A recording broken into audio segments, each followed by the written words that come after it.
Boa noite aos participantes de hoje. Boa noite, Eleni, nossa parceira aqui no TJC, ao nosso palestrante Grijalbo, a quem desde já agradeço pela parceria e pela disponibilidade. É com grande prazer que dou boas-vindas a vocês neste penúltimo dia do curso de capacitação de professores e professoras do Programa Tribunal Justiça e Cidadania, que tem por objeto promover e ampliar as aprendizagens sobre cidadania e justiça, idealizado pela ANAMATRA e executado pela Matra 10, em convênio com a Secretaria de Estado de Educação, através da Gerência de Educação em Direitos Humanos e Diversidade, no âmbito do Distrito Federal e em parceria com o Tribunal Regional do Trabalho da 10ª Região.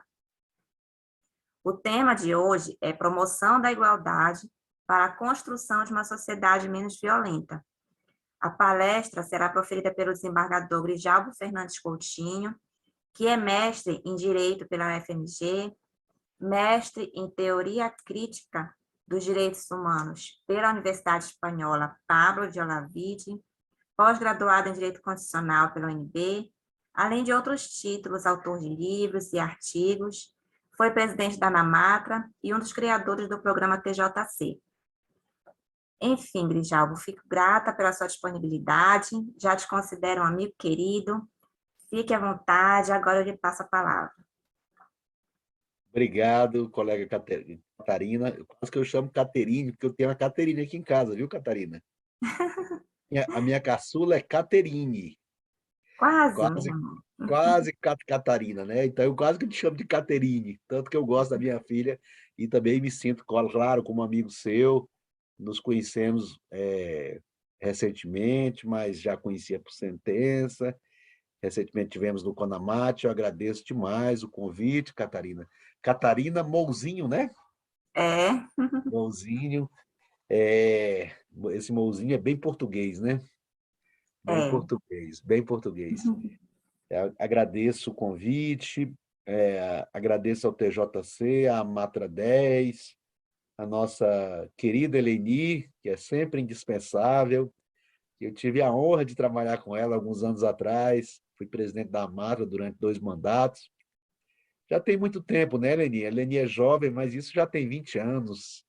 Então, o tempo passa muito rápido, né? Fui aí companheiro de Eleni aí na Matra, viu, Catarina? Então, é uma honra. E Eleni é um patrimônio imaterial, um patrimônio imenso da Matra 10, né? A gente agradece demais tudo que ela fez e faz pela Matra 10. Cumprimento as professoras, os professores, aqueles que estão nos acompanhando ao vivo, ou aqueles que vão assistir depois, né, Catarina? Ficará gravado aqui, essa conversa ficará gravada, e aí a gente vai ter oportunidade. Como eu dizia antes de começar, para mim é uma imensa satisfação em ser convidado, às vezes a agenda não coincide. Eu estou voltando exatamente hoje, do meu período de férias, né? Terminou, cheguei a viajar um pouco e tal, mas já estou de volta. E esse é um programa tão importante, como o próprio nome diz, Trabalho, Justiça e Cidadania, para fincar raízes, né, em defesa da cidadania, da implementação de direitos, no nosso campo de direitos do trabalho, mas não apenas de direito do trabalho, mas de todos os direitos fundamentais inerentes à cidadania. Fico honrado com o convite e agradeço demais. Já como eu disse, não sei nem quantas vezes já tive aqui para conversar. Antes da pandemia era de forma presencial, e depois da pandemia, essa é a segunda vez que eu venho pelo modo telepresencial. Então, me coube falar aqui, o título é esse: Promoção da Igualdade para a Construção de uma Sociedade Menos Violenta. Vamos lá. Em primeiro lugar, eu gostaria de fazer um registro de que a igualdade da qual eu vou tratar aqui, ela não é aquela igualdade meramente formal, ou uma igualdade que cria ou produz injustiças. Não é, portanto, a igualdade que ficou famosa nas revoluções burguesas, especialmente na Revolução Francesa de 1789, porque ali nós estávamos diante de uma passagem, de uma mudança radical de sistema, o rompimento definitivo com o feudalismo para o estabelecimento do capitalismo ou da burguesia no poder, porque o capitalismo não nasceu ali. O capitalismo ele fincou raiz desde os séculos XII, XIII, ele começa a fincar suas raízes, mas ele vai ser dominante no século XIX, entre os séculos XVIII e XIX. A liberdade que se falava, portanto, no século XVIII, era uma liberdade que rompia com o conceito autocrático da servidão e da relação que existia entre os senhores e os servos, mas era uma igualdade que logo, logo gerou outra forma de exploração, e até mais selvagem. Era aquela igualdade de que todos têm direito a estabelecimento de igualdade do ponto de vista formal, mas sem nenhum arcabouço material. Isso permitiu, por exemplo, que o sistema capitalista de produção explorasse e produzisse injustiças sociais tremendas, como aquelas que nós vimos durante o século XIX, especialmente na Inglaterra, cujo país, sendo este o país com o capitalismo mais avançado. Era a igualdade, a liberdade, mas isso tudo de um ponto de vista de classe social da burguesia. Ou seja, se alguém pode contratar, estou falando muito das relações de trabalho, porque elas são importantes, sempre são importantes. Alguém pode contratar o serviço de um trabalhador, contrata pelo preço que melhor lhe for, que for conveniente, e fixa a jornada de 12, 14, 16 horas. E isso produziu uma injustiça, uma selvageria durante o século XIX, nós bem sabemos disso, com crianças morrendo ao pé das máquinas, com mulheres também sendo oprimidas e trabalhadores de um modo geral. Aí porque surgiram as primeiras grandes lutas no século XIX para mudar esta igualdade meramente formal. Até hoje, a classe dominante, a burguesia, quando fala em igualdade, fala dessa igualdade de que todos são livres para procurar, para decidir, e que essa igualdade ainda é aquela igualdade que o Estado não deve interferir nas mais diversas relações sociais. Em outras palavras, eu não estou aqui a falar de uma igualdade meramente formal ou de uma igualdade que cruza os braços e deixa que o mais forte possa explorar o mais fraco. Não é essa a igualdade do que eu estou a tratar. Eu gosto muito de um conceito de igualdade no plano material, daquilo que é definido por uma teoria crítica dos direitos humanos, com diversos autores, e que eu citaria aqui o saudoso Joaquim Herrera Flores, que morreu tão jovem, um espanhol, que foi um dos fundadores da teoria crítica dos direitos humanos. E dizia ele, né, que essa igualdade ela deve ser aquela que a igualdade como sinônimo, inclusive, de dignidade, o direito que todas as pessoas têm ao acesso igualitário de bens materiais e imateriais da vida. Então, essa é uma igualdade concreta, né? Todas as pessoas devem ascender e ter acesso aos bens materiais e imateriais de forma igualitária. Esta é uma igualdade do ponto de vista, poderíamos dizer, filosófico, ou do ponto de vista da ciência política. Mas é uma concepção de igualdade que ela também já veio depois para diversos sistemas normativos, internacionais e nacionais. Portanto, não podemos apenas pensar nessa igualdade de acesso a bens materiais e imateriais somente como filosofia política ou como ciência política, mas também como aquilo que está densificado ou normatizado em vários diplomas no sistema internacional e brasileiro. Portanto, não é algo... Eu sempre digo que o sistema normativo, ou seja, a Constituição, as normas internacionais e as leis, elas são muito importantes para banir injustiças sociais. É importante que sejam afirmadas, mas nós não podemos, na minha compreensão de direitos humanos, de direitos humanos, isso vai além dos planos normativos. Há algo que é necessário, que é fundamental numa sociedade que se diga humana, que não possa produzir injustiças sociais. Daí porque os catálogos de direitos humanos, de direitos econômicos, sociais e culturais, eles são importantes para reafirmar. Mas, antes disso, nós temos o próprio panorama dos direitos humanos do ponto de vista filosófico, do ponto de vista de sociedade justa e igualitária. E aí, nesse sentido, para o nosso campo aqui, eu faço apenas eu realço, né, porque às vezes as pessoas tentam desavisadamente ou de forma intencional retirar os direitos do trabalho, que é o nosso campo aqui, da área de direitos humanos. E, na verdade, se eu me apegar àquela primeira concepção de igualdade, de que as pessoas devem ter acesso igualitário aos bens materiais e imateriais, eu já vejo que uma das formas para se alcançar isso no sistema capitalista de produção é com a existência e o cumprimento de direitos do trabalho. Isso é fundamental. Mas não apenas isso, não apenas isso.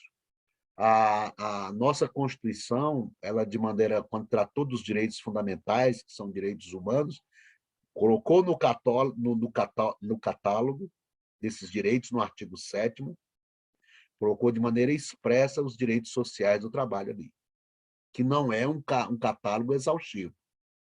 Podem existir e existem outros direitos além daqueles que estão tratados no artigo 7º da Constituição: garantia de salário mínimo, 13º salário, férias anuais remuneradas, jornada limitada, pagamento de horas extras, adicional noturno, adicional de penosidade, adicional de insalubridade, periculosidade, existência de condições dignas de trabalho, uma série de direitos que estão lá, ali, como direitos humanos, como direitos fundamentais, como direitos humanos. São direitos humanos reconhecidos pela Constituição de 88. Os pactos internacionais de direitos humanos também são expressos nesse sentido, né? Principalmente o Pacto Internacional de Direitos Econômicos, Sociais e Culturais, de 76, salvo engano, né? Que é um pacto da ONU, em que os direitos do trabalho estão expressos ali. A nossa Convenção Americana de Direitos Humanos também, do mesmo modo, reconhece que os direitos do trabalho são direitos humanos. Se a gente tivesse que ir mais adiante ainda, mais distante, nós iríamos encontrar na Convenção de Filadélfia esse aporte também de direitos do trabalho como direitos humanos. Então, uma das formas, e não é a única, mas eu vou puxar um pouco para esse lado, uma das formas de redução de desigualdades sociais está, sim, na existência e no cumprimento dos direitos do trabalho. Todo o panorama que foi alterado a partir do final da Segunda Guerra Mundial, ou quase no final da Segunda Guerra Mundial, com o Pacto de Bretton Woods, na cidade de Bretton Woods, nos Estados Unidos, em 1944, reafirma ali um novo panorama de direitos.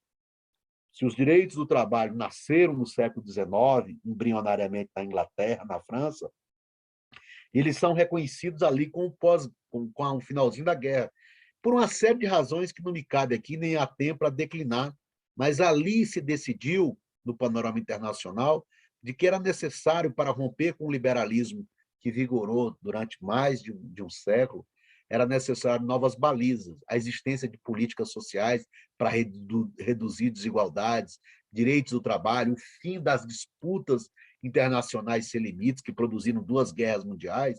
Então, todo o panorama foi reestruturado por uma série de razões políticas, isso não foi espontâneo. Havia também, no fronte, o medo do próprio socialismo, e as nações capitalistas se organizaram também para dar uma resposta, e uma dessas respostas foi exatamente o reconhecimento de direitos sociais, como saúde, educação, direito ao trabalho, direitos do trabalho. Todo esse panorama ele foi firmado ali a partir do Pacto de Bretton Woods, depois na Declaração de Filadélfia, depois nos pactos dos anos 70, depois na Convenção Americana, na Constituição Brasileira de 88, foi a mais categórica a esse respeito. Portanto, uma das formas de banir essas desigualdades que produzem violência é também, nesse nosso campo, a existência de direitos do trabalho. A Organização Internacional do Trabalho, nesse aspecto, que, embora ela tenha nascido antes da ONU, depois se integrou ao sistema internacional como uma agência da ONU, a OIT, ela fixa lá várias premissas, porque ela trata do trabalho, claro, a organização, ela fala muito no trabalho decente, né? E que isso é o patamar mínimo de que qualquer nação deve respeitar. E, evidentemente, dentro desse contexto de trabalho decente está a formalização das relações de trabalho, a formalização e reconhecimento de direitos sociais, porque isso é um pacto que vem desde os meados dos anos 40, para boa parte do mundo, especialmente do mundo ocidental, que fez parte, integrou estes pactos que foram firmados desde a Convenção de Filadélfia. Então, a OIT vai falar que é necessário o trabalho decente, aí fixa aí alguns parâmetros para esse trabalho decente, dizendo que, por exemplo, é necessário respeitar os direitos e princípios fundamentais do trabalho e todo aquele seu arcabouço que estiver na legislação internacional, na Constituição, nas leis ordinárias. A liberdade sindical e a negociação coletiva é outro parâmetro fundamental para o trabalho decente. A eliminação do trabalho forçado, que vocês devem acompanhar, nós ainda temos trabalho forçado no mundo e no Brasil, né? Isso é um atestado de que nós estamos muito longe da civilização laboral. Ainda que isso não seja a forma dominante, não poderia ser, mas nós temos franjas de trabalho forçado, o que hoje é denominado trabalho escravo contemporâneo, ou trabalho análogo ao de escravo, em várias partes do Brasil. A colega Catarina veio do Pará e sabe que no Pará, em algumas grandes fazendas, há um trabalho escravo persistente, com várias autuações, fiscalizações, prisões, filmes tratando sobre o assunto, mas não é algo do Pará, é algo do Brasil. Aqui em Brasília, recentemente, na época da pandemia, tivemos as operações em Ceilândia, não me recordo agora, mas as duas maiores autuações ou libertação de trabalhadores na área de escravo, em 2021 ou 2020, se deram em Brasília, aqui nas cidades, aqui Ceilândia e não sei se foi no Gama, mas em fazendas próximas aqui, em que havia trabalho escravo, e não sei se exatamente no campo, mas as duas grandes operações que ocorreram ou em 2020 ou 2021, o ano agora não me recordo, se deram em igrejas, né, que escravizavam trabalhadores, né? Na exploração de pequenas propriedades ali, mas que havia trabalho análogo ao de escravo, e foram cerca de 100 trabalhadores libertados. Agora não me lembro se 2020, 2021. Como há em São Paulo, com os trabalhadores bolivianos, dentro da cidade de São Paulo, há um trabalho permanente lá, que há combate, mas há diversas e diversas autuações em São Paulo com os bolivianos, mas não apenas com os bolivianos, no Rio Grande do Sul já se localizou, no Rio de Janeiro. Portanto, as operações mais conhecidas e famosas ocorreram e ocorrem no Pará, mas ocorrem aqui em Brasília, em São Paulo. Então, isso faz parte, na verdade, de um projeto para eliminar direitos ou para reduzir os custos com o trabalho. É por isso que a OIT diz que esse paradigma ele é fundamental para o trabalho decente. Eliminar qualquer tipo de trabalho forçado. A abolição do trabalho infantil também, no Brasil, ainda há trabalho infantil, os dados revelam que existem, nos dados que eu tinha, os mais recentes, cerca de 3 milhões de crianças trabalhando ilegalmente ou de forma inconstitucional, 3 milhões de crianças trabalhando quando deveriam estar só na escola e cuidando do lazer. E também há muita no Brasil também, diz a OIT, não no Brasil, mas que é necessário para o trabalho decente, eliminar as discriminações negativas que estão presentes nas relações de trabalho e nas relações de um modo geral no Brasil.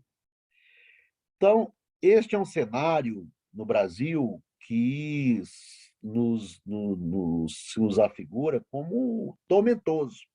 Falar em igualdade no Brasil é remontar em que contexto é que nós nos encontramos no Brasil. Qual é o contexto? Né? E, para isso, não podemos esquecer que o Brasil teve quase 4 séculos de escravidão negra e indígena, e que o processo que ocorreu no Brasil para a absorção ou para a introdução do Brasil no sistema capitalista industrial, o Brasil, diga-se de passagem, é um país que produz utilizando-se de mão de obra escrava durante quase 4 séculos, negros e indígenas. Existe um mito de que o indígena não foi escravizado, isso é mentira. O indígena foi, sim, escravizado no Brasil. E o Brasil consolida o seu capitalismo industrial a partir do início do século XX. Aliás, repito, o Brasil é um país que teve escravidão, trabalho de servidão, mas o sistema sempre foi um sistema capitalista, ainda que embrionário, porque sempre produziu para gerar mais valor em favor da metrópole, sempre com o objetivo de lucros para a metrópole. Portanto, ainda que a mão de obra fosse escrava, o sistema capitalista, o sistema econômico, ele era um sistema embrionário capitalista.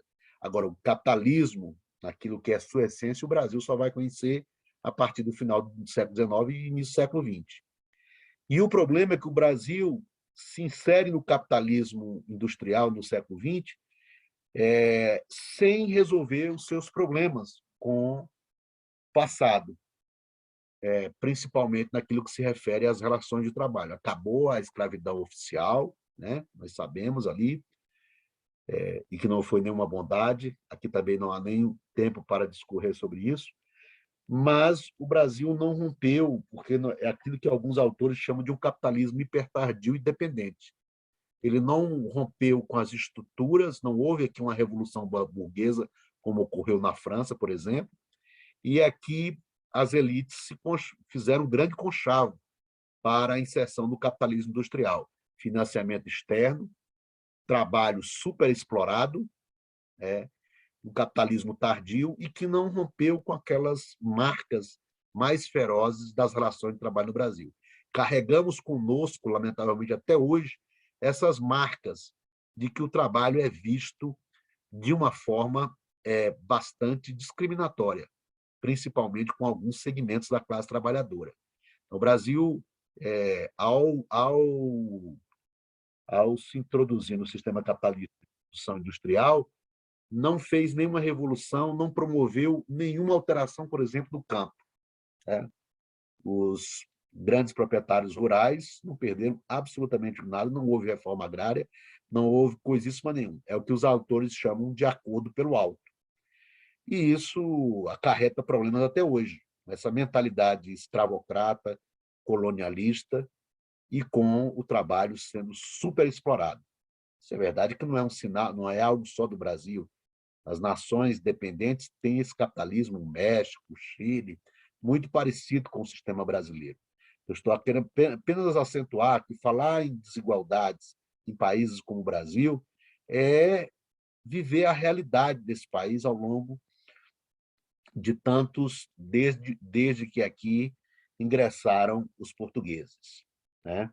Porque também não acredito em teoria do descobrimento. Aqui havia gente, havia terra, havia labor, havia uma organização social. Então, o Brasil, com todo respeito aí, eu tenho que há professores de história e da história crítica sabem que essa história que nos contavam lá quando ele era criança, de que o Brasil foi descoberto como se aqui chegassem homens bondosos e viessem aqui para cuidar bem das populações indígenas que residiam. E nós sabemos que a história foi muito diferente.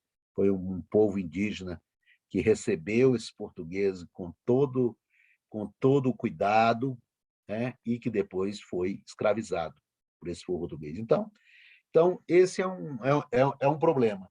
Então, esse é um país de desigualdades históricas, né? de opressão contra o trabalho, de exploração. É um país que sempre teve dificuldades imensas para fazer cumprir essas normas que iam ali banir, que combatiam, em parte, as desigualdades. Veja só, né? Havia escravidão oficial do Brasil, havia escravidão, mas havia também, em algum momento dos séculos 17, 18, havia também legislação que não permitia a violência física contra os escravos. E essa legislação ela era absolutamente ignorada pelo próprio Poder Judiciário.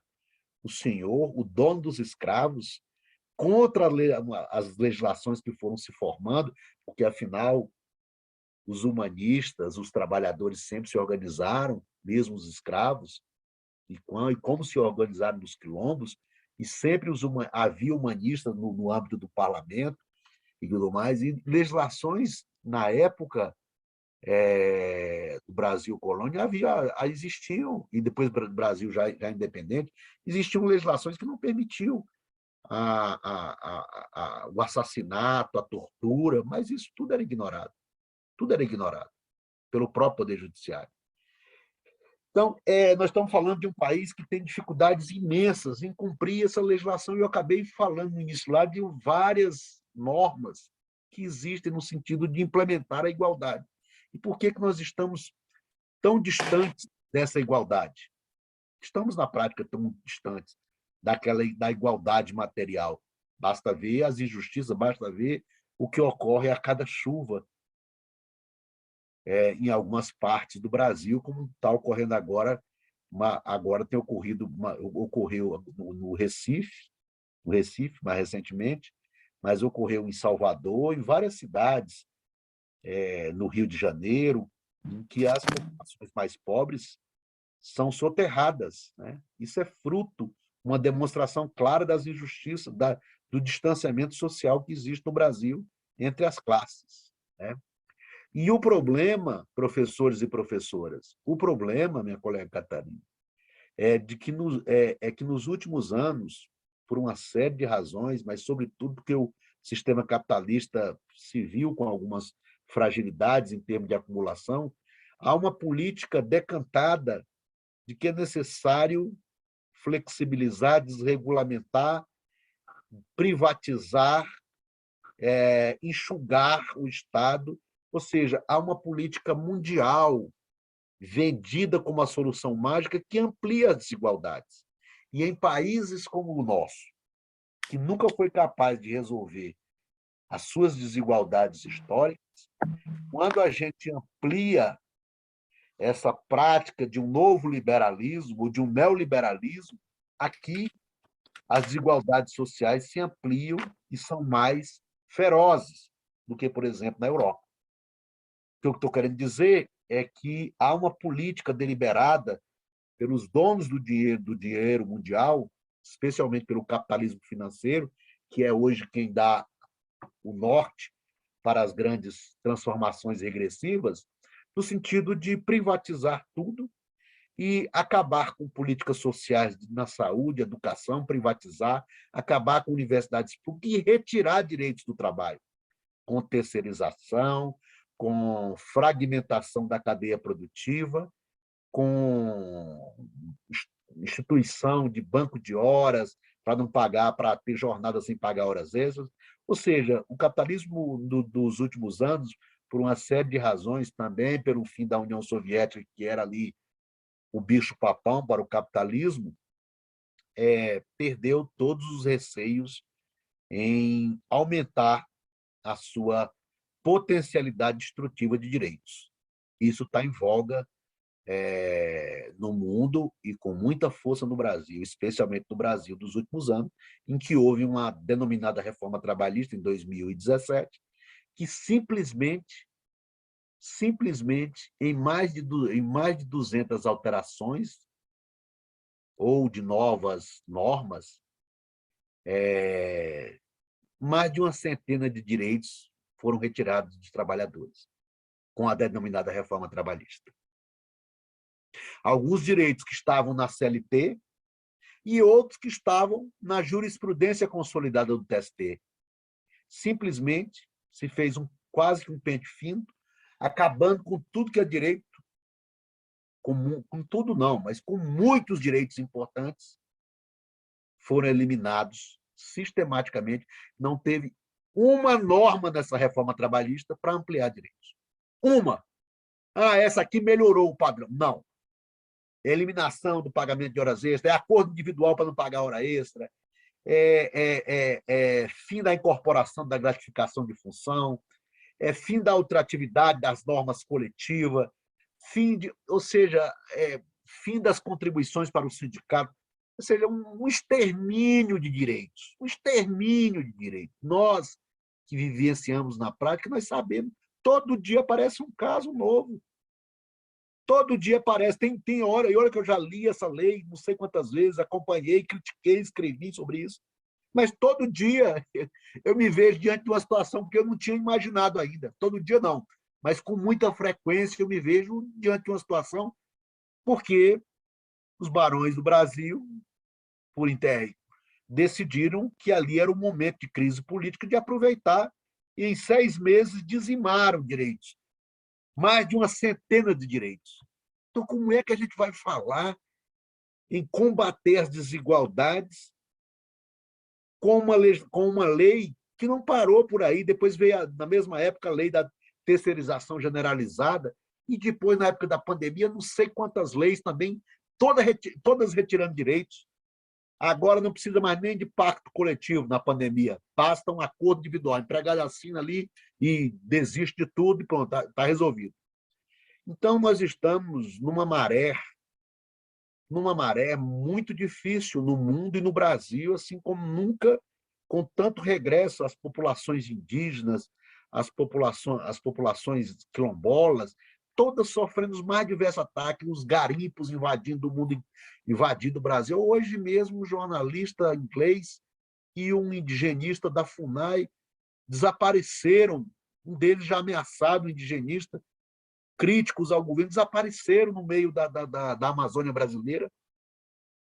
Então, em todos os campos, só se fala em eliminação de direitos. E se não bastasse isso, os poderes constituídos estão na mesma linha, estão de acordo, afinal, esta denominada reforma trabalhista, que alguns chamam de contra-reforma, ela nasceu de um projeto do Executivo, chegou o Legislativo, ampliou, de um Legislativo comprometido com o grande capital e de um Executivo da mesma forma. E o Judiciário? Ora, o Supremo Tribunal Federal, eu fiz uma pesquisa, decidiu 60 grandes temas na última década, 57 deles contra os trabalhadores. O Supremo, de alguma forma, municiou o Congresso para a reforma trabalhista de 2017, porque já vinha eliminando direitos.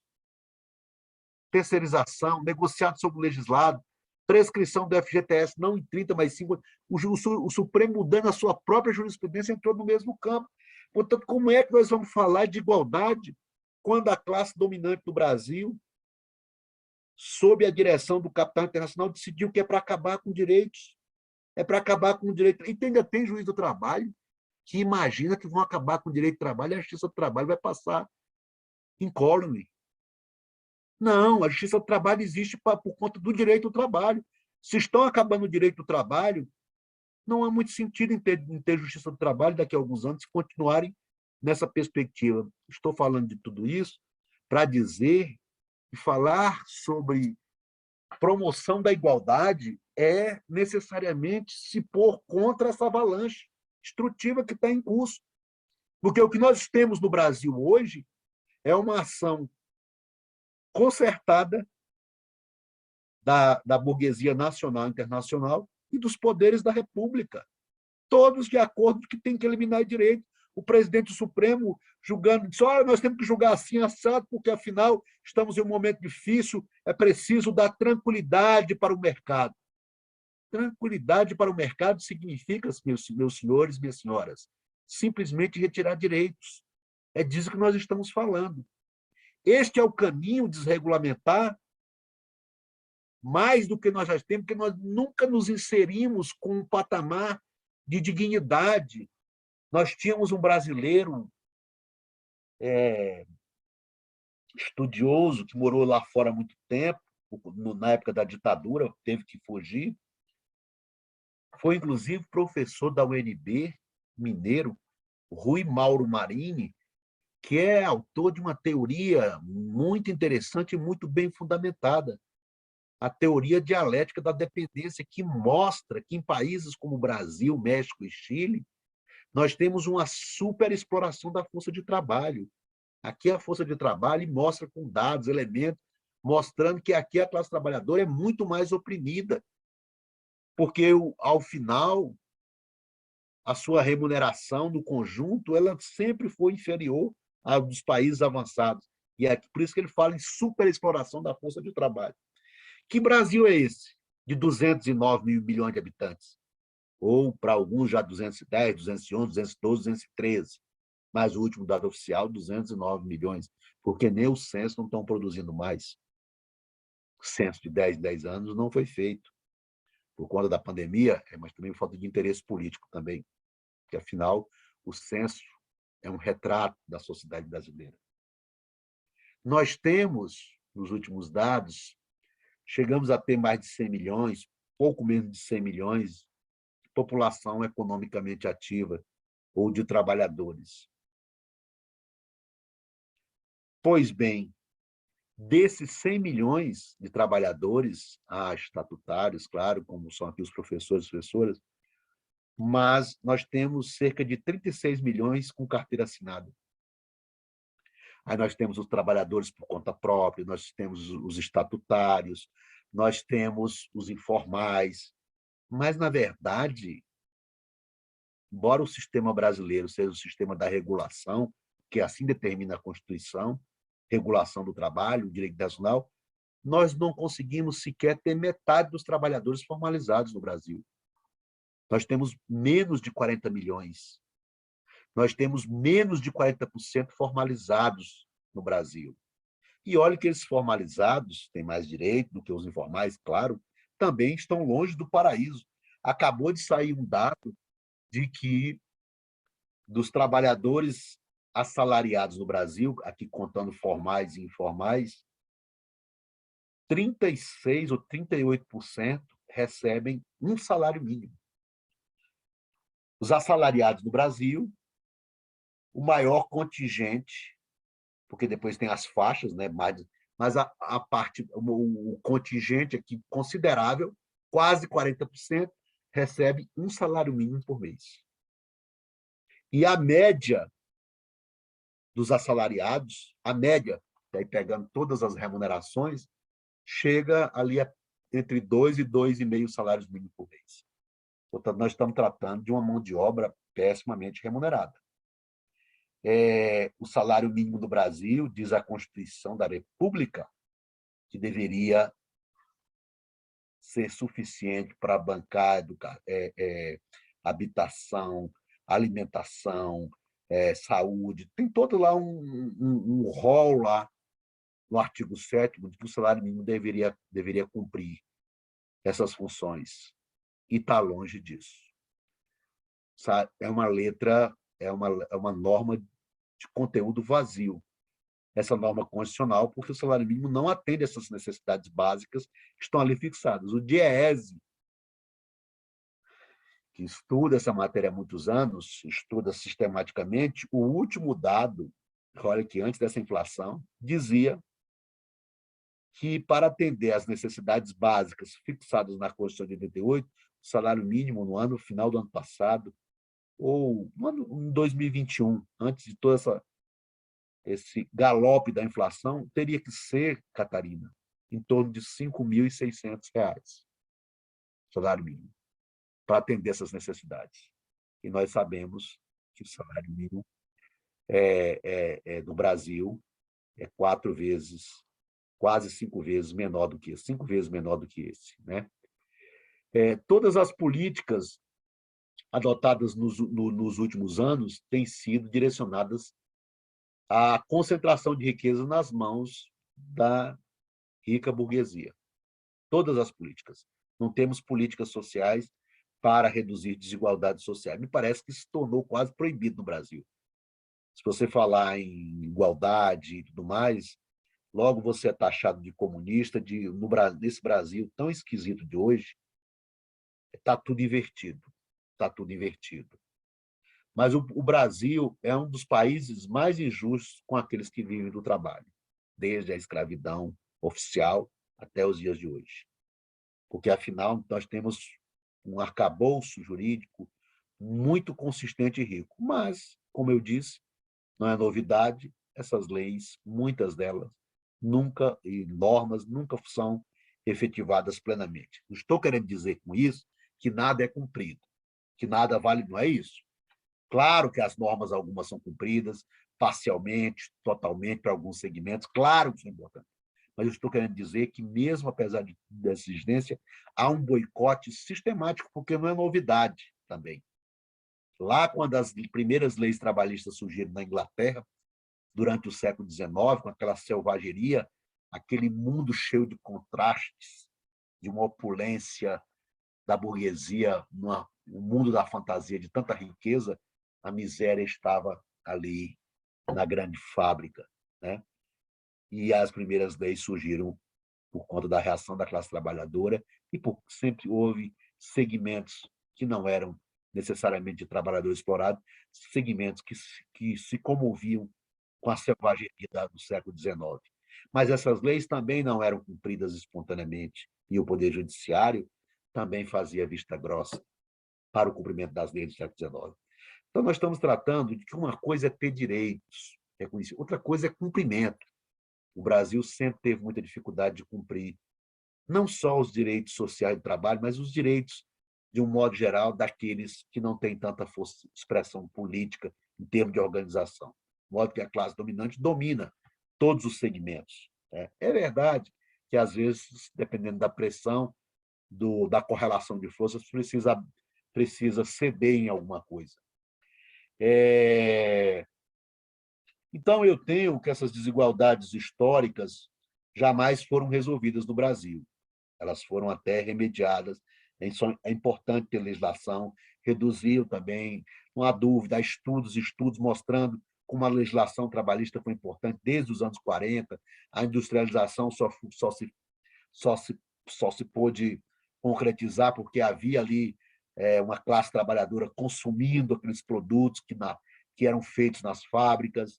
Então, eu não estou desconsiderando tudo isso, não. Mas eu estou dizendo que é preciso lutar. A classe trabalhadora, em primeiro lugar, os segmentos indígenas, populações negras, quilombolas, mulheres, precisam se organizar para mudar esse quadro, que é de ampliação. Eu estou falando como minimizar desigualdades. No momento em que todas as desigualdades, as políticas são no sentido de ampliar desigualdades. Veja só, eu estou na contramão daquilo que é praticado no Brasil hoje, porque hoje é proibido você falar em direitos, em cumprimento de direitos, tudo virou jurássico, virou isso tudo mais.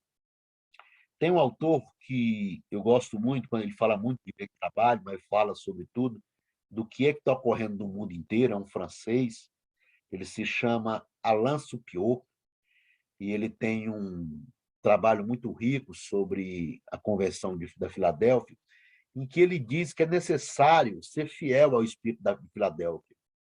Ser fiel ao espírito de Filadélfia, diz ele, significa traçar vias de futuro, na medida dos tempos presentes. Isto pressupõe evadir-se do mundo plano e sem horizonte da dogmática ultraliberal, e reencontrar o uso dos 5 sentidos fortemente amortecidos por 30 anos de política de ajustamento do homem às necessidades das finanças. Portanto, ele diz que escreveu esse livro há 10, 15 anos atrás. Ele já dizia que o grande problema é porque todos nós passamos a nos ajustar às necessidades das finanças e não o contrário. O ser humano deixou de ser o centro, nunca foi, na minha compreensão, mas ainda deixou de ser o centro para atender o que o mercado, que as finanças, afinal, dizem. O mercado financeiro está nervoso e tal. Por que não dizem com todas as letras? Os capitalistas estão nervosos porque querem isso. Porque o mercado financeiro, esse ser invisível, são nada mais, nada menos do que os bancos investidores. Não pode fazer aqui, tem uma lei aqui, porque o mercado, o dólar. Por que não diz? Que mercado? O mercado são as pessoas, são aqueles que lucram com esses grandes negócios, né? São esses que não querem ceder nada. Aí fica o mercado todo, ficam se pautando pelo mercado, porque o mercado são o quê? São os bancos e os seus agentes, e esses sujeitos muito bem remunerados, que ganham fortunas para fazer previsões, teorias, no sentido de ampliar as riquezas e as desigualdades sociais. Aí diz o Supiô, para terminar, que o sentido dos limites, da medida, da ação e da responsabilidade da solidariedade. Então, é esse o sentido que nós temos que ter, dos limites, da medida, da ação, da responsabilidade e da solidariedade. Por isso mesmo, eu digo que é relevante lutar contra esses fatores que exponenciam as desigualdades, afetando em uma superposição mulheres, pobres, negras e outras minorias. Aliás, aqui um recorte para dizer que todas essas desigualdades elas são exponenciadas em alguns segmentos, principalmente no segmento das mulheres historicamente exploradas, das mulheres pobres, das mulheres negras, das mulheres mães. Então, tudo isso passa necessariamente para enfrentar também a sociedade patriarcal, né? De banir essas injustiças históricas contra as mulheres, porque nós sabemos as mulheres e as crianças foram admitidas no mercado de trabalho para aumentar os lucros, historicamente, lá no século XIX. Foi isso que permitiu a riqueza da Inglaterra, a riqueza da maior potência industrial do século XIX, foi a superexploração dos trabalhadores, mas especialmente das mulheres e das crianças. Foi isso que permitiu depois transferir parte dessa riqueza para a colônia dos Estados Unidos, que viera a se tornar depois a nação opressora, também por conta da exploração do trabalho, sobretudo das mulheres e das crianças. E essas desigualdades históricas das mulheres negras, pobres, ela é algo que não dá para falar de desigualdade sem tocar nesse ponto. Minha filha é advogada, pesquisadora, jovem, ela diz: pai, qualquer pesquisa sobre desigualdade, sobre exploração, se não tocar na questão de gênero e raça, ela será sempre incompleta, essa pesquisa. Disse minha filha aqui, muito jovem, a Caterine, viu, Catarina? Diz isso, que é uma pesquisa que não toque nesses dois pontos, ela será, no mínimo, deficiente em relação a esses aspectos. E é isso mesmo. Falar em desigualdades no Brasil é tocar na questão de gênero, de raça, de opção sexual, de todas essas questões, elas precisam ser tocadas sim. Por isso é que eu acho que o judiciário tem uma função importante. A justiça, a classe trabalhadora, o judiciário tem uma função importante também, não só a justiça do trabalho, no sentido de reduzir as desigualdades, como está na Constituição. A Constituição diz que é função do Estado reduzir as desigualdades, reduzir as desigualdades sociais. E ali tem uma série de outras normas. Não é o juiz ser um agente de criação de políticas sociais, basta cumprir a Constituição e todo o seu ordenamento no conjunto estará contribuindo para reduzir as desigualdades sociais.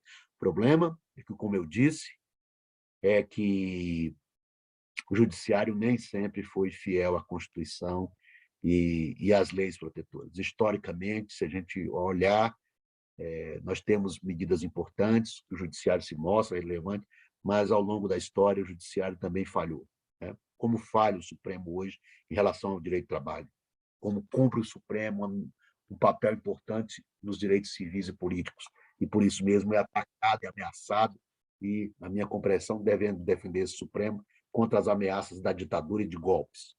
Mas, ao mesmo tempo, não podemos fechar os olhos e entender que o Supremo está dilacerando o direito do trabalho de forma deliberada, sem uma sustentação jurídica por uma opção política. O Supremo decidiu, nos últimos anos, liquidar com parte o direito do trabalho. Mas, por outro lado, é atacado com outro viés, e esse viés que ele é atacado com ameaça de... Esse nós devemos, sim, repudiar também. Por isso que o TJC, minha colega Catarina, é tão importante no sentido de transmitir essas noções, principalmente às professoras e professoras, aos seus alunos e alunas, transferir essas noções de direitos fundamentais, de direitos sociais, para, na verdade, formar cidadãs e cidadãos que possam, efetivamente, conhecer os seus direitos e lutar por eles, sistematicamente. Eu finalizo e agradeço, talvez tenha passado um pouco do meu tempo, citando um autor que eu gosto muito, um sociólogo português, Boaventura de Souza Santos, né? Muito conhecido no Brasil, que ele fala da dimensão que eu gosto, é uma frasezinha, Catarina, que eu cito já há muitos anos nas minhas sentenças, acordos, mas eu gosto dessa dimensão da igualdade. O que é igualdade no plano material, o que é igualdade do ponto de vista concreto. E quando é que é necessário ter a diferença. A igualdade e a diferença ele faz. Para mim, ele é quem, com uma frasezinha curta, ele é quem melhor sintetiza essa questão da igualdade. Qual é a igualdade que nós devemos buscar? Diz ele, Boaventura de Souza Santos, temos direito a ser iguais quando a nossa diferença nos inferioriza. Repito, temos direito a ser iguais quando a nossa diferença nos inferioriza. Ou seja, toda vida que um sistema econômico nos corrói direitos e nos transforma em desiguais, a favela e a riqueza, essa diferença, nós temos os direitos a ser iguais. E diz ele, continuo, e temos o direito a ser diferentes quando a nossa igualdade nos descaracteriza. Aqui ele está falando dos valores culturais, dos valores, ou seja, contra o etnocentrismo, né? Os índios têm que manter as suas tradições, os quilombolas, os homossexuais têm direito de manter a sua opção sexual, exatamente por conta de que temos o direito a ser diferente quando a nossa igualdade nos descaracteriza. Diz ele, para concluir, daí a necessidade de uma igualdade que reconheça as diferenças e de uma diferença que não produza ou alimente ou que produza as desigualdades. Eu acho que essa é uma frase lapidar, que serve bem para a gente falar em igualdade e diferença no Brasil.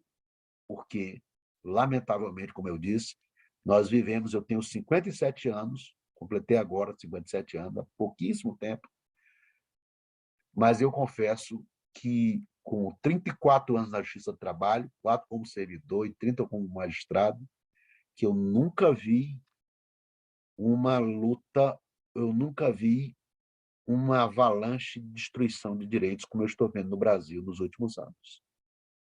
E acho que por aí a gente não constrói a igualdade, a gente só amplia desigualdades. Amplia a desigualdade. Por isso, nesse contexto, é necessário também denunciar o que está acontecendo no Brasil. Destruição.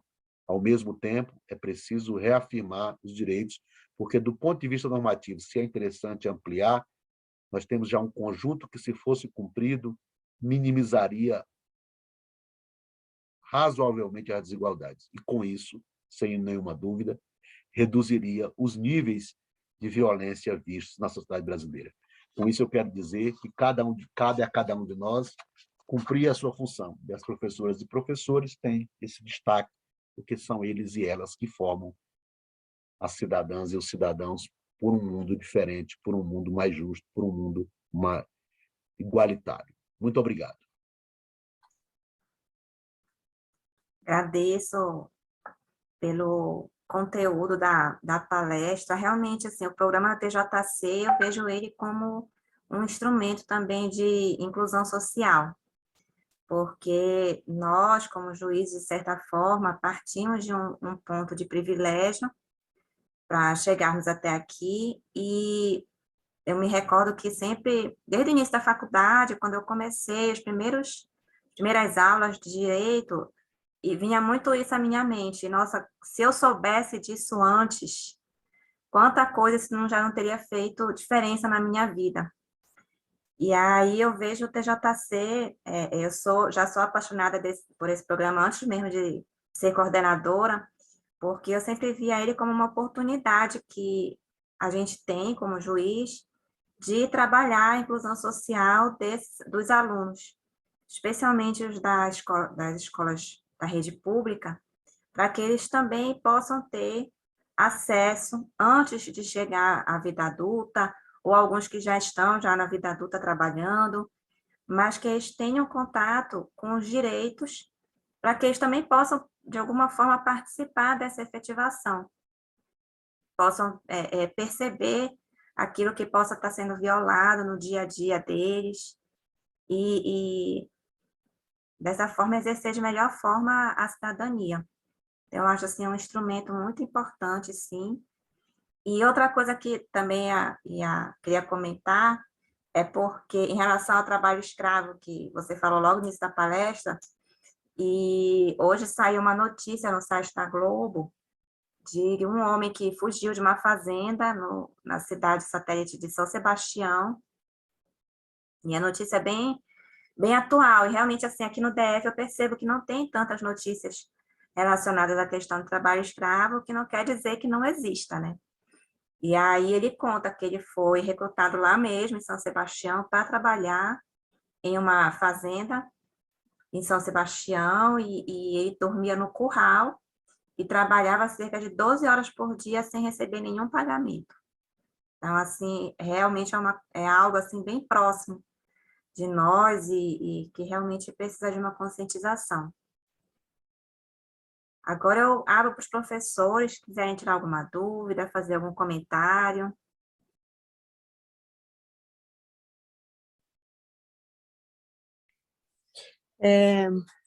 Eu acho muito importante essa fala. Na realidade, eu entrei no curso mais por conta dos meus alunos que queriam fazer direito, né? E também porque a oportunidade sempre de ampliar o capital cultural deles, de conhecer novos espaços, ampliar a rede, né?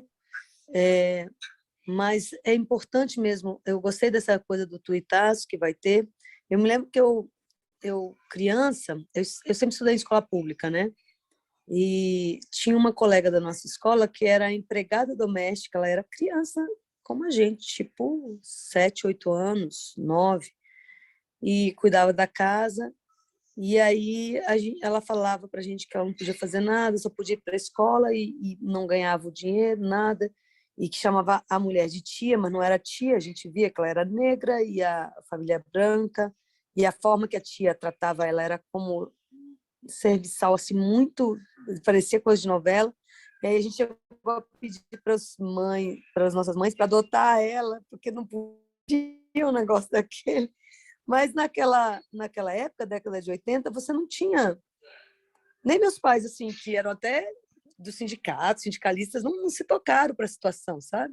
Eu acho, assim, que a gente está num retrocesso hoje que parece que está voltando à década de 80, né? Mas, assim, ou até para mais longe, mas, assim, a gente... Eu gosto eu fico ver que tem um pensamento dentro de pessoas que estudam, que estão dentro do sistema, que tem uma compreensão das coisas, e que essa letargia de que não estão fazendo nada, eu acho que tem a ver com a pandemia, com essa cultura digital, com uma certa... Mas eu vejo que os estudantes, eles também têm pouquíssima informação até hoje, por exemplo, eu achando que eu ia fazer um debate sobre a reforma agrária, A gente estava falando na questão de meio ambiente. Aí o capítulo trabalha meio ambiente e desigualdade social, né? E aí eu ia fazer um debate assim, para ver se estava uma animação, quem é a favor, contra a reforma agrária, e quem não tem assim, posicionamento. Tinha assim, um que sabia o que era a reforma agrária, na sala inteira, de 40 alunos.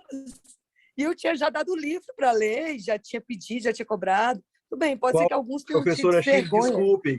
desculpe perguntar, qual a idade dos alunos? Qual a idade? Ensino médio, primeiro ano de ensino médio, 16 anos. Muitos 16 vão anos, votar, 15, 16 anos. já era para saber, já era para saber. Não, e o livro falava disso, eu não estava inventando o assunto. Eu só falei assim, deixa eu pegar um tema polêmico. Eu tinha botado meio ambiente, mas meio ambiente não é muito polêmico. Eu vi ainda assim, quem acha que é muito importante, mais ou menos importante ou pouco importante, né? Porque para ver se dava um debatezinho, mas dava um debate muito raso, né? Agora, esse dava para ter uma polêmica. Não tinha polêmica, porque eles não sabiam nem o que era. Então, assim, a gente pensa que eles sabem, mas eles não sabem dos direitos mesmo, não tem noção.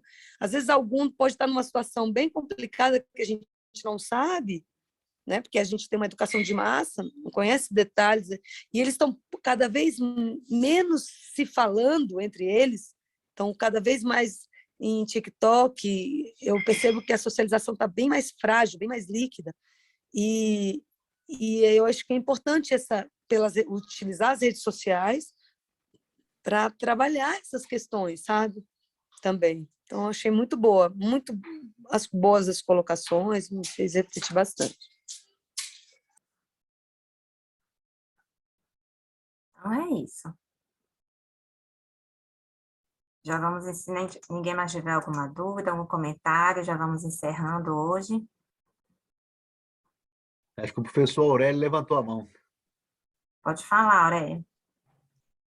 Boa noite, eu quero também colaborar com a professora Shirley. Parabéns para o doutor Grijalbo, pela palestra. Eu fiquei muito encantado com o seu trabalho em relação à questão da história, do trabalho, da questão dos direitos, e a necessidade da gente lutar para revogar, pelo menos, ou tentar rever essa reforma que acabou com os direitos. Então, assim, a gente vê várias discussões. E aí tem várias dúvidas que chegam, Por exemplo, há um tempo atrás, numa roda de conversa, pessoas do convívio social falaram que os direitos às mulheres que trabalham no serviço doméstico atrapalhou o emprego. Então, as pessoas estavam trabalhando e aí foi assegurado agora o direito aos trabalhadores domésticos, e aí essas pessoas perderam o emprego. Eu fiquei pensando, será que elas perderam o direito? Elas asseguraram o direito e perderam o trabalho? E daí tem essa discussão. Até que momento o trabalho ela nega direitos, Então, assim, eu acho que o trabalho doméstico foi a última forma de abolição que foi feito no Brasil. Então, é uma discussão que a gente precisaria rever também. E sobre a questão da professora Shirley, eu achei interessante sobre essa questão, os estudantes não sabem, mas eu acho que os pais também não sabem, porque a gente está num contexto de sociedade que a desinformação ela virou algo corriqueiro. Ou seja, quando a gente fala sobre direitos, logo remete à ideia do comunismo, e as pessoas têm uma aversão ao comunismo, mas a gente não viveu o comunismo no Brasil. A gente não sabe o que é comunismo, a gente só sabe o que é capitalismo, e a gente está aprendendo agora a versão mais radical desse capitalismo, que é a exploração do trabalhador. E aí é interessante que as mídias sempre colocam a ideia de que, olha, o mercado está chateado, ou sei lá, a expressão que a gente pode utilizar. Mas assim, mas quem que é esse mercado? São os donos Nervoso, das eles falam que o grandes... mercado está nervoso, nervoso, E aí, assim, as pessoas esquecem que os trabalhadores estão passando por várias dificuldades. E aí a questão do salário mínimo, O salário mínimo hoje não representa nada para o trabalhador. E a maioria dos trabalhadores recebem esse salário mínimo. Então, assim, a dificuldade é muito grande.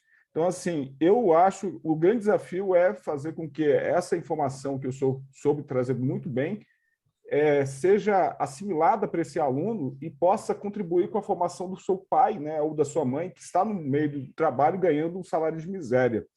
Então, assim, esse é o desafio. Eu acho que esse projeto ele é muito importante para isso.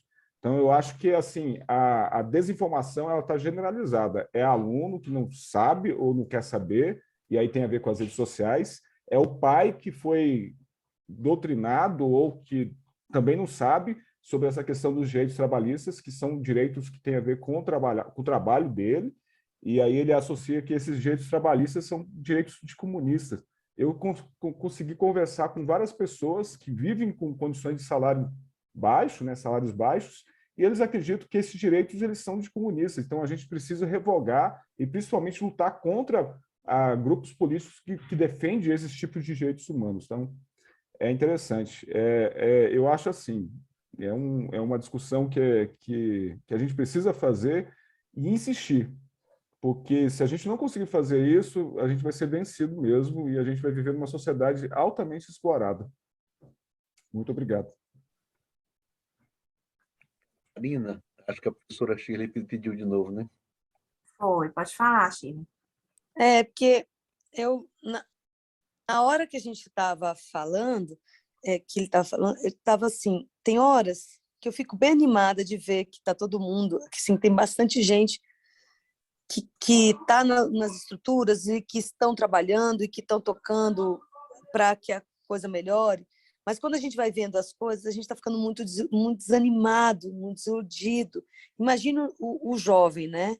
O jovem que já não tem tanto conhecimento, mas ele sabe, e pelas músicas que ele tem acesso, de que existe uma periferização mais forte, que a coisa está acontecendo. Ele está sentindo na pele. E, às vezes, meus jovens falam muito assim, professora, eu não sei nem se eu vou estar vivo, se vai ter mundo, que a gente vai falando de meio ambiente, né? Eu não sei se vai ter, a gente tem que curtir o agora. Aí eu também fico um pouco preocupada, aí é uma dúvida mesmo. Como levar nisso?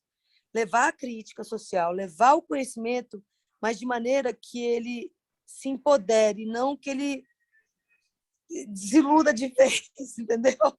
Porque, olha, está difícil para mim de não desistir, de não desiludir, sabe? E eu sempre quis ser professora, eu sou professora há muitos anos e sempre fui muito entusiasta da educação e de tudo, mas eu estou muito desanimada, mas assim, eu me esforço muito, mas é difícil para o estudante, eu sinto que eles estão deprimidos, e aí como fazer? Essa é uma dúvida que eu tenho, que eu não sei se vocês têm uma boa resposta para isso, mas é uma preocupação que eu tenho de não pesar demais na crítica e no sentido de desanimá-los totalmente do mundo. Claro, claro.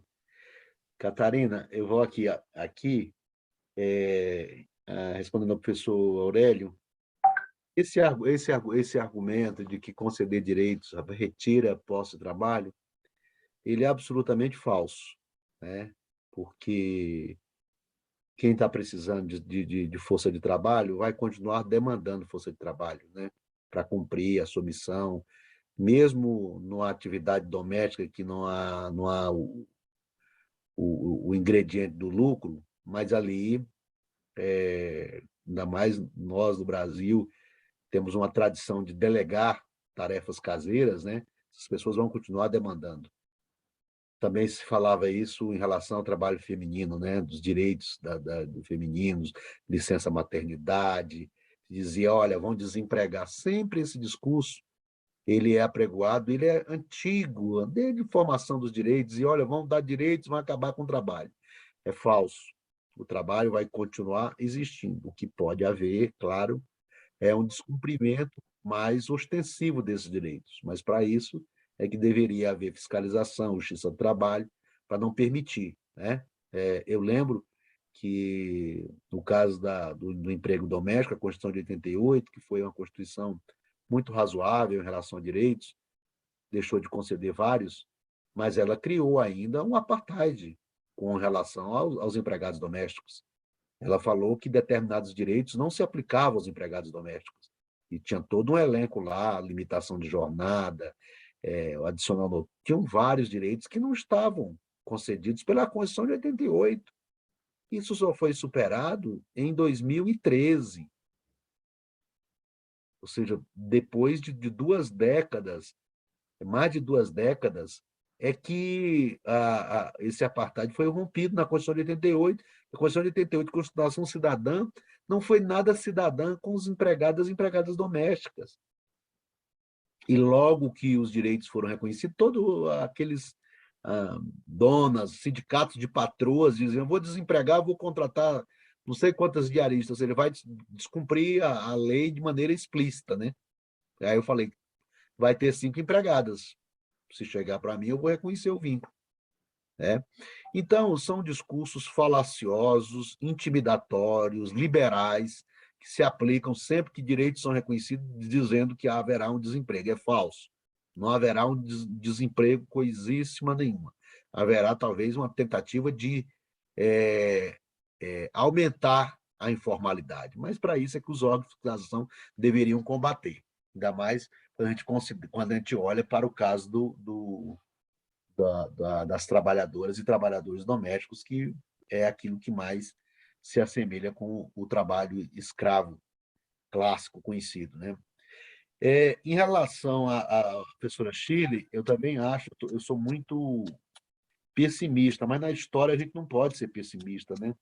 A história a gente não pode usar ser ufanista.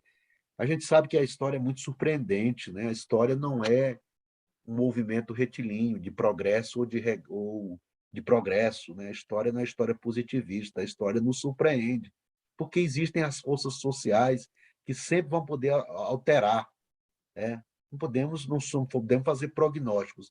Agora, acho que nós temos que ter esse cuidado, porque dependendo da visão muito pessimista, muito de que está tudo deteriorado, não tem quadro, o jovem fala: o que eu vou fazer num mundo desse tão curto? E um jovem da periferia sabe que a vida dele corre muito mais risco, né? E aí essa expressão que um jovem utiliza é dramática, mas é verdadeira. Até quando eu vou viver para poder pensar, eu vou agora me divertir, ouvir uma música e vou esquecer o restante, porque eu já não tenho mais caminho. Qual é o caminho que me aponta? Por quê? Porque não tem perspectiva. Ele olha ali e vê que a perspectiva de mudança social é muito pequena. Tem uma pesquisa, o Brasil, para as classes menos abastadas de trabalhadores, para ter uma ascensão social de verdade, demora 10 gerações. 10 gerações. Nos Estados Unidos são 5, nos países nórdicos são 2 ou 3 gerações, no Brasil são 10 gerações. Então, um jovem da periferia, numa escola pública, quando ele chega para a professora Shirley e diz que não sabe nem se vai ter direito amanhã, porque ele sabe que os avós são pobres, que ele conhece, os pais são pobres, os primos são pobres, e ele não vê ascensão social nenhuma. Então, ele perde a esperança. Ele perde a esperança. Mas por isso é que tem que fazer essa análise crítica e sempre mas mostrando também aqueles caminhos das histórias, das transformações que foram feitas em alguns momentos da história, dizendo que há sempre o caminho da perspectiva que eles é que podem mudar o destino. Só eles, organizados, conscientes, é que podem mudar essa quadra tão injusta, né? Ou seja, mostrar a realidade, mostrar a exploração, mostrar a miséria, mas ao mesmo mostrar caminhos, né? De que há caminhos e há soluções para que as coisas não continuem sendo tão desiguais em termos de relações. Eu entendo perfeitamente e até um alerta, professora, que falando com alunos eu vou tomar também esse cuidado de não ser só passar o lado mais repugnante das desigualdades, sem apontar caminhos para que isso possa melhorar. Era isso. Eu agradeço imensamente a oportunidade. Espero que um dia a gente possa se encontrar presencialmente para conversar, para ter um debate, quem sabe, numa escola com alunos. Eu estarei à disposição, que eu gosto muito de aprender, né? Porque, na verdade, a gente aprende, não ensina coisíssima nenhuma, a gente só aprende. Eu hoje aqui, com 2 palavras de vocês, eu já captei coisas aqui que eu devo tomar cuidado, né? Observar e tudo mais. Principalmente esse que diz, que eu fiquei aqui chocado realmente com a frase do aluno e com o cenário que a gente traça, que é muito, muito, muito sem perspectiva, né? Muito ruim, sem perspectiva. A gente tem que dizer: há caminhos e há caminho, vamos construir esse caminho junto. E uma das formas de construir esse caminho também é com a literatura crítica, é com a música crítica, é com a arte, né? Por isso é que o TJC, em muitos locais, ele tem uma forma de expressão maravilhosa, que é a arte, que é a encenação, né? Então, não sei se vocês já fizeram aqui no DF, ou já viram aquelas encenações teatrais nas escolas, é uma coisa magnífica, porque ali as pessoas, os alunos, alunas sentem na pele. Então, talvez trazer alguns clássicos do teatro, trabalhar com Augusto Boal, por exemplo, Boal mesmo, o Teatro do Oprimido, tem tanta coisa legal para olhar para... Estava tendo aqui em Brasília, não sei se terminou já, um, uma exposição do Hélio Oiticica, no CB, também gratuito, acho que gratuito, no CCBB. Eu já vi essa exposição, mas eu queria ir, porque eu já vi lá no Inhotim, essa exposição do Hélio Oiticica. É uma arte crítica, uma arte maravilhosa. Se tivesse a oportunidade, eu vi só num anúncio, em algum lugar, de que estava em exposição parte do acervo do Hélio Oiticica. Essas coisas eu acho que tentar esse diálogo, porque a arte, como regra, e a arte, esse é um papel da arte, a arte é crítica. Não é a arte que eu estou falando, a arte, a música, evidentemente, aproveitando o ensejo, não é essa música pobre e ruim, pobre que eu digo no sentido de poesia, que não tem coisa que é a sertaneja, né? Essa coisa que inferniza todo lugar. Eu sou do interior do Ceará, distante. Deixei o meu estado há 35 anos. Não existia isso quando eu saí de lá. Fortaleza, não existia essa música sertaneja, ninguém conhecia isso lá. Eu fui morar em Goiás, que já tinha naquela época, em 88, interior de Goiás. Hoje eu volto para minha cidade, pego um táxi no aeroporto, um rapaz que leva algumas pessoas, faz o trajeto na minha cidade, pega 6, 7 passageiros, Catarina. Aí ele simplesmente vai tocando essa música, que é um tom só, de música sertaneja, 400 quilômetros. Eu não peço para parar, porque eu não sou de incomodar ninguém. Mas ele vai tocando essa música sertaneja, que para mim não é de uma nota só, 2 notas, muda ali a letra, mas esse tipo de coisa. Então, nós estamos também, professora Schilling, diante de uma luta ideológica, porque o aparelho ideológico ele é feito para alienar, ele é feito para enganar, ele é feito para cooptar e para amordaçar essas pessoas. Porque imagina se esses jovens, como disse o professor Alisson Mascaro, imagina se dos 209, os dados dele, assim, eu ele é estudioso, o professor Alisson Mascaro é um jurista, sociólogo da USP, e eu estava assistindo uma palestra dele recentemente, ele falou 209 milhões no Brasil, 208 milhões são explorados e 1 milhão é a elite. Se esses 208 milhões se rebelam, muda o país no dia seguinte. Eu acho que os números não são exatamente esses, né? Porque eu acho que a elite e parte da elite é maior do que 1 milhão, né? É bem mais do que isso, na minha compreensão. Mas ele fez isso. Então, o que a gente precisa, na verdade, para esses alunos, além de não desanimá-los, é mostrar cenários e tentar, talvez, dialogar com a arte, não com a arte sertaneja, porque aí não é arte. Aí é um lixo qualquer que os ruralistas estão investindo com uma série de razões, a Globo, essa porcaria que lá no meu interior não existia e que só tem isso hoje em qualquer lugar. Vai para uma praia em Fortaleza, só tem isso em qualquer lugar. Qualquer lugar que você passe por aí é só essa porcaria. Uma tristeza. Isso não é arte. Isso não é arte. A arte é ouvir Caetano, é ouvir Chica, tanta gente boa que tem, ver teatro. Dizia aquele ator que morreu há pouco tempo, Valmor Chagas, eu vi a entrevista dele um dia na TV, um canal de cultura, o Valmor Chagas dizia, a arte, o teatro, dizia ele era ator de teatro, sempre foi revolucionário, sempre questionou as ditaduras, as injustiças sociais. No dia que o teatro, dizia Valmor Chagas, e aqui alguns podem lembrar dele, no dia que o teatro não tiver mais essa função de questionar o status quo, a sociedade capitalista, isso não será teatro. Então, acho que é isso. A gente tem que tentar dialogar com quem pode nos trazer elementos. Eu sei que existe uma disciplina específica nas escolas de artes, claro, mas isso não quer dizer que seja monopólio da disciplina.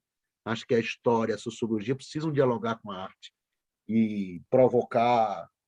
Eu vi, me desculpe, é que eu estou me estendendo demais, mas eu vi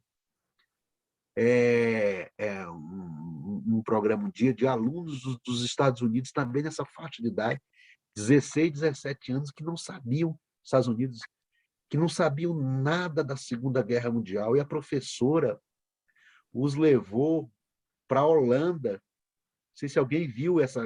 Os levou Escritores da Liberdade. Escritores Isso. da Liberdade, eu passo para os meus alunos. É excelente o filme. Muito bom. Isso, exatamente. E aí os alunos ficaram encantados. Mas existiu isso aqui.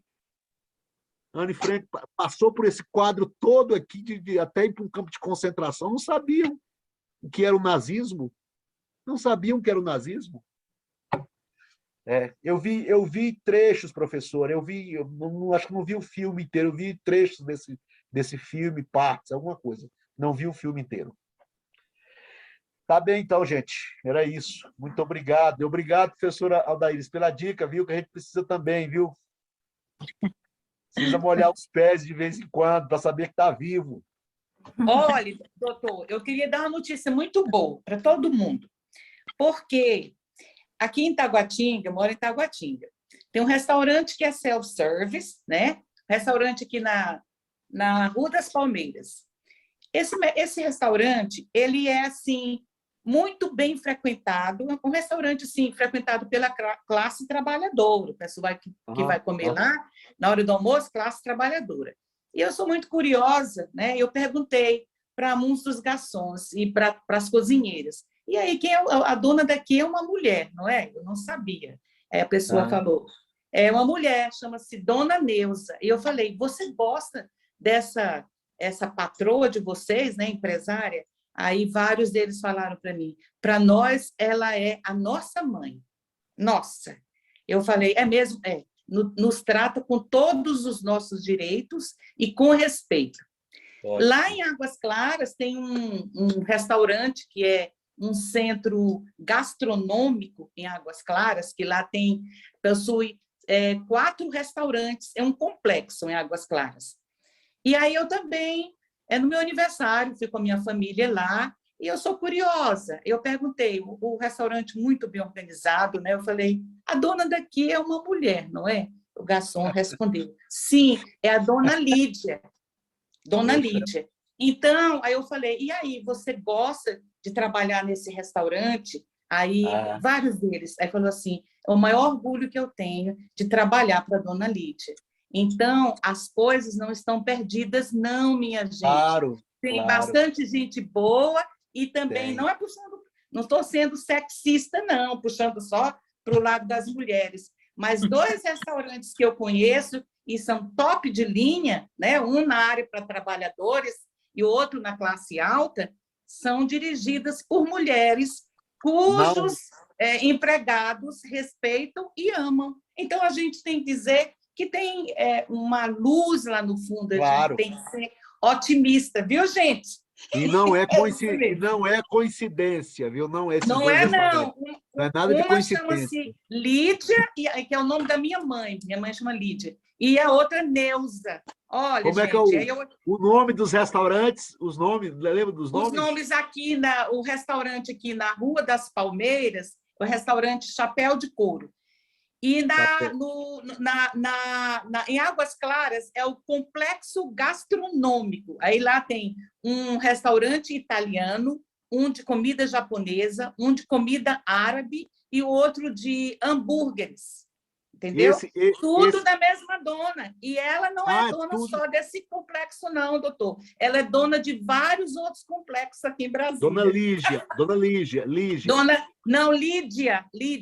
Dona Lídia. Né? E aí eu achei que assim, um restaurante muito bem arrumado, bem organizado, assim, com muito requinte, e o pessoal trabalhando muito bem. Eu falei, aqui tem o dedinho de uma mulher. Não estou sendo sexista, não, viu, gente? Vou conhecer os dois, viu? Só queria dizer que tem gente trabalhando, entendeu? Quando você não gosta da comida, está muito salgada, você chega para o gerente e fala, ó, essa comida hoje está muito salgada, que tem muita gente que, né, tem pressão alta.